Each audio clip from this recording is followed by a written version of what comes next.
পাকিস্তান ভারত এটা দুই দেশের যুদ্ধ না, পাকিস্তান ইমানের প্রতীক, ভারত বেঈমানের প্রতীক, কুফরের প্রতীক।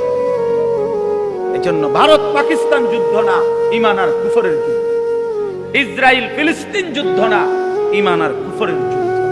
এবং এই যুদ্ধে ইনশাআল্লাহ আজ কিংবা কাল মুমিন জিতবে ইনশাআল্লাহ। ওরা ওদের এই অপারেশনের নাম দিছে, এই হিন্দু বেঈমানরা, এই কসাই মোদি, ভারতের ওই বেঈমান, তার এই অপারেশনের নাম দিছে অপারেশন সিঁদুর।